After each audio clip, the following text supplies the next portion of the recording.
I used to do food delivery at night because it fit around my day job, and because, at the time, it felt easier than dealing with people in any other kind of work. You don't really have conversations doing that job. You drive. You wait. You leave food on porches. Half the time, you never even see the customer. I live in a suburban area outside a mid-sized city. It's the kind of place where everything is spread out. Long roads, quiet neighborhoods. Small developments that all look a little too similar at night. A lot of the deliveries were 10 or 15 minutes apart, and once it got past 10, traffic dropped off enough that it was mostly just me and a few other cars out. I usually worked from around 7 in the evening until 1 or 2 in the morning, mostly on weekends. Those were the best hours for money. People ordered late, tipped a little better, and there were fewer drivers willing to stay out that long. Most nights were forgettable. I still remember this one clearly because nothing about it was dramatic when it happened. It was just wrong in a way I couldn't place at the time. The first order came in a little after 11 on a Thursday. It was from a Thai place that stayed open late. The delivery address was in a neighborhood I'd been to a few times before, but not often. Older houses. Wider lots. No sidewalks. Long driveways. Not rural exactly, but not the kind of suburb where houses sit right on top of each other either. The customer name on the app was just Daniel. The order itself was normal. 2 entrees, soup, a drink. Nothing about it stood out. When I got close, I noticed the street was darker than most. A few porch lights were on here and there, but there weren't many street lights, and the houses sat far back from the road. I had to slow down and check the numbers carefully with my headlights. The house was a single-story place with dark siding and a shallow front porch. There was one light on by the garage, but the porch itself was dim. I pulled into the driveway, grabbed the food, and walked up. As I got closer, I could hear a TV inside, but low. Not loud enough to make out what was on. Just enough to tell me someone was definitely there. The delivery instructions said, "Hand it to me." I knocked once and stood there. Right away, I heard movement inside. Fast, then suddenly quiet. Like somebody had started toward the door and then stopped. A few seconds passed. Then the door opened, but only a few inches. I could see part of a face, but not much. One eye, maybe part of a cheek. The rest was hidden behind the door. He kept his head turned slightly, like he didn't want me to get a full look at him. He was a white guy, probably 30s or 40s. Short hair. No glasses. That's about all I can say for sure. He said very quietly, "You can just give it to me." At first I thought maybe someone was asleep inside. Or maybe a baby. People do that sometimes. They talk low, they barely open the door, they act like any noise is going to set something off. So I held the bag out, and when he reached for it, I noticed he wasn't really looking at me. He kept glancing back over his shoulder into the house. Not casually either, not distracted. More like checking something. I said, "Have a good night." He nodded once, still barely facing me. Then he said in the same low voice, "Yeah, thanks." And before I even turned away, he shut the door. That was it. I went back to my car and sat there for a second longer than I usually would. I wasn't trying to be nosy. I think I was just waiting for my brain to decide if anything had actually happened, because nothing had. A guy took his food and acted nervous. That's not a crime. That's not even unusual, really. Working delivery, you see people at weird times, in weird moods, in weird houses. You learn not to let every small thing get to you. So I marked it delivered and left. I didn't think about it much after that. The next night I worked a shorter shift and never went near that neighborhood. By Saturday, I'd mostly forgotten the whole thing. Then, close to midnight, I got another order from a pizza place on the other side of town, and when I accepted it, I saw the address. Same street, same house, same customer name. Daniel. I remember staring at the phone for a second at a red light, just long enough to make sure I wasn't imagining it. Same number, same layout, same place. I actually considered dropping the order before I even picked it up, which is not something I usually do. But I didn't have a real reason. I just had that leftover feeling from the first time. And if you cancel too many orders, the app starts punishing you for it. So I picked up the pizza and drove out there. The roads were even quieter that night. It was one of those dead, dry nights where sound doesn't carry much, and every house looks sealed off. No people outside. No dogs barking. Hardly any cars moving. As I turned onto the street, I noticed the house right away because this time it was darker than the rest. The garage light that had been on before was off. The porch light was off.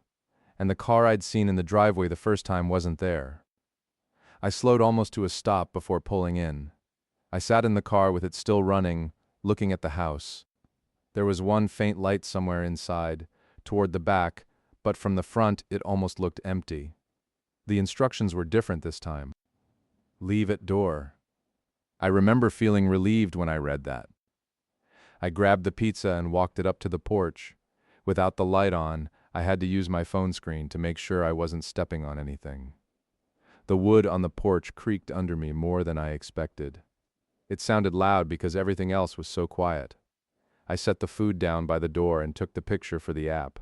Normally that would have been the end of it, but just as I straightened up, I heard something inside. Not footsteps exactly, more like a shift in weight. A floorboard maybe. Somebody standing just on the other side of the door. I stayed there for maybe 1 second too long, listening. Then I started back to my car.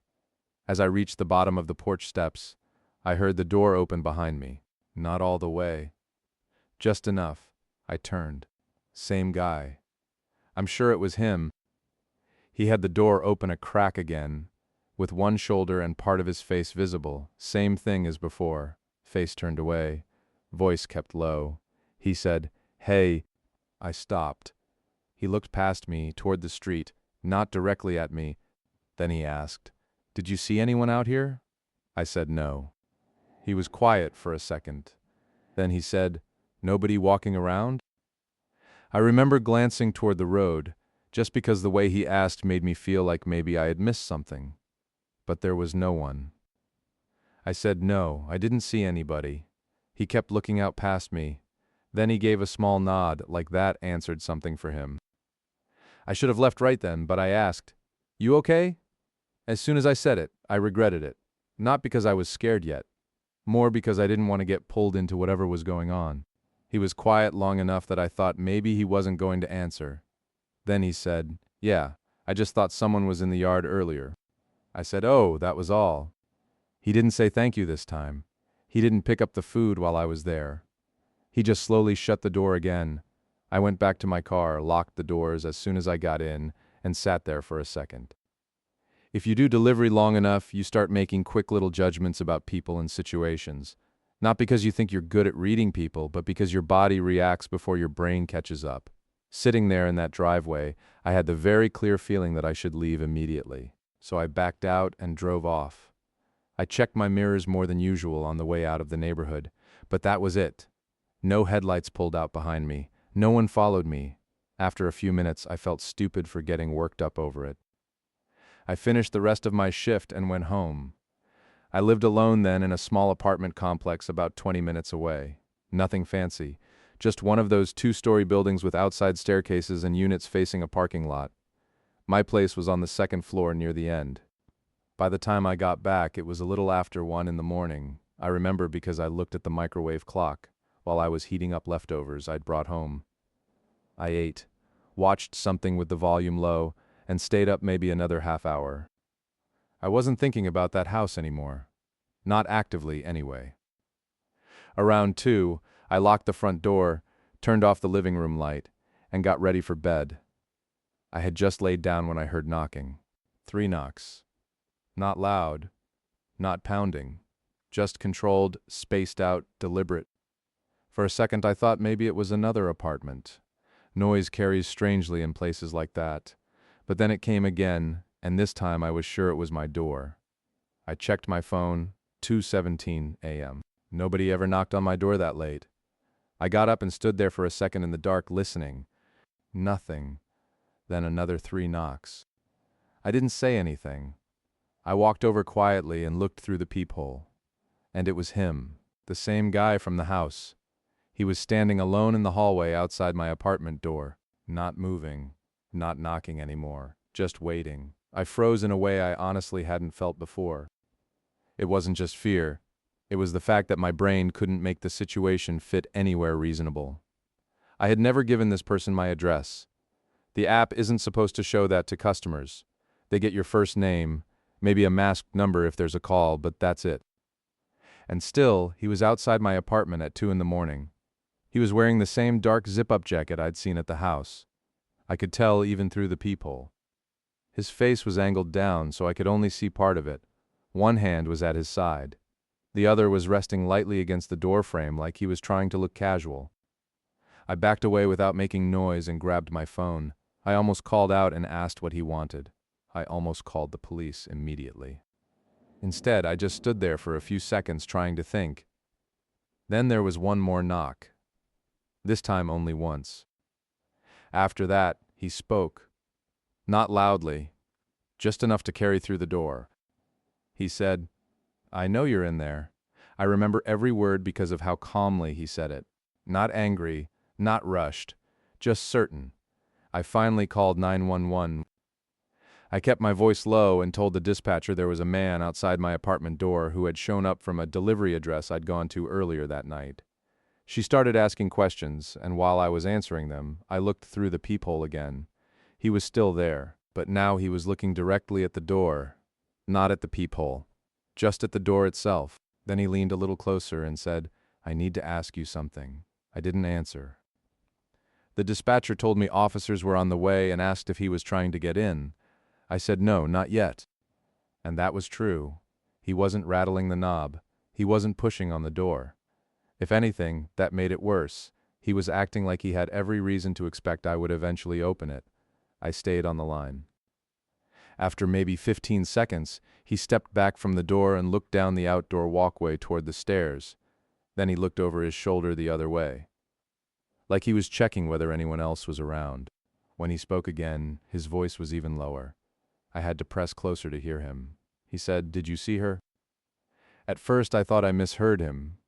I said to the dispatcher, "He's saying something." She asked what he said, and I repeated it. Then he knocked again. 3 times, same as before. "Did you see her?" he asked again. I still didn't answer. He stood there a few more seconds. Then he did something that bothered me more than anything else that night. He smiled. Not big, not exaggerated. Just a small private smile, like something had confirmed itself for him. Then he turned and walked away. I moved back to the peephole in time to see him go down the stairs. He didn't run. He didn't look back. He just walked down to the parking lot and out of sight.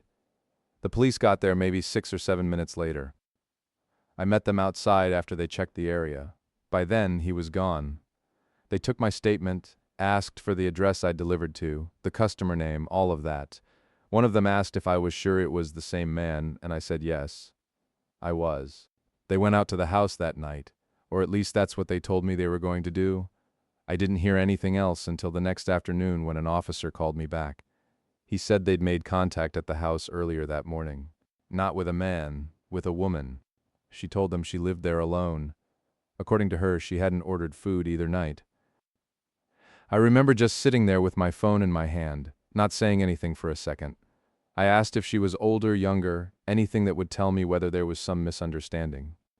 He said she was in her 30s. That was all he'd give me. Then I asked the obvious question, which was whether she knew a man named Daniel. He said there was no one by that name associated with the address as far as they could tell.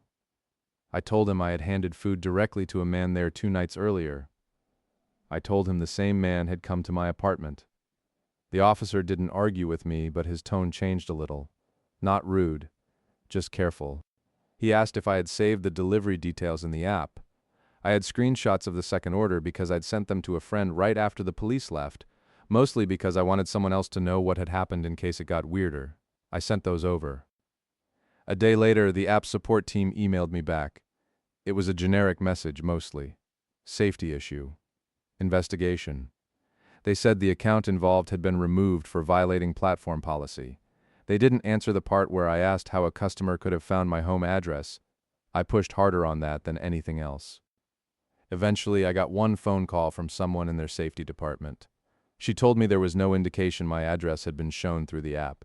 She said the customer may have identified me another way, including by following my vehicle after delivery. That possibility had honestly not occurred to me until she said it. And once she said it, I couldn't stop thinking about it.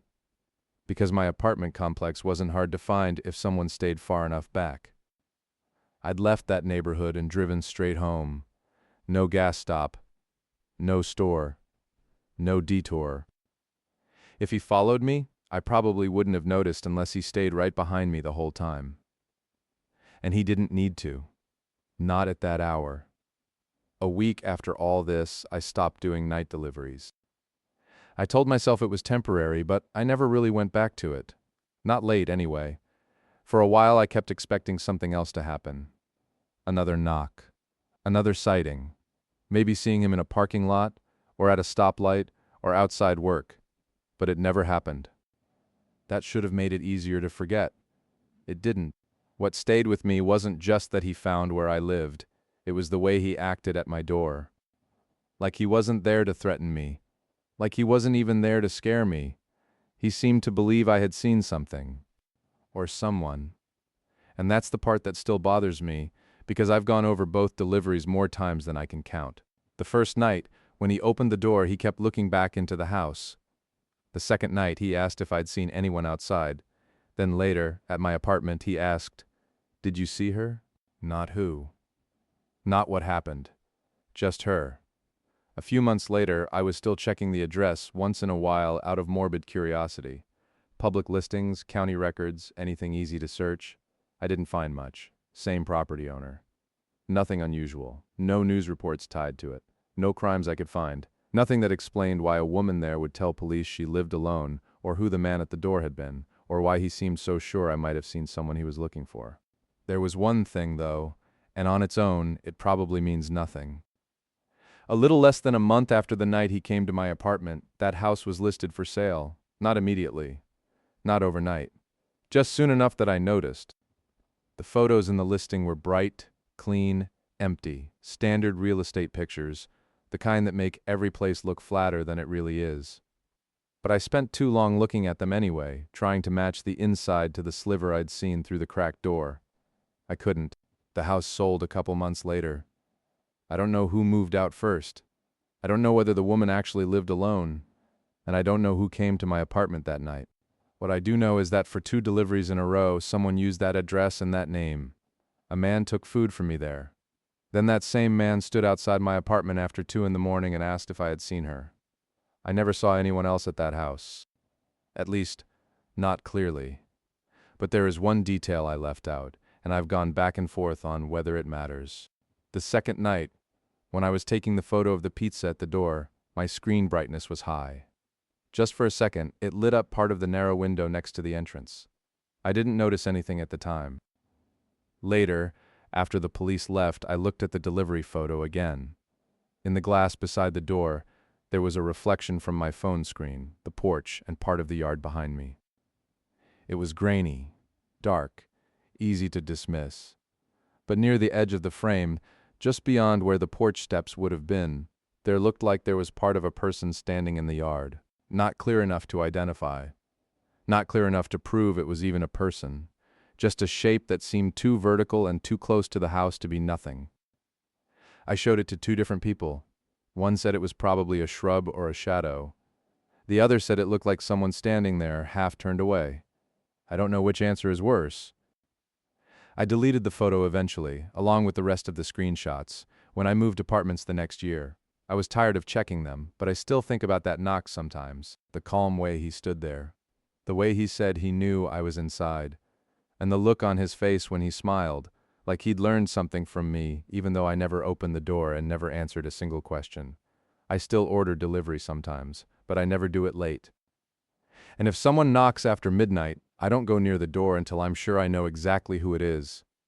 Because the part I can't get past is this.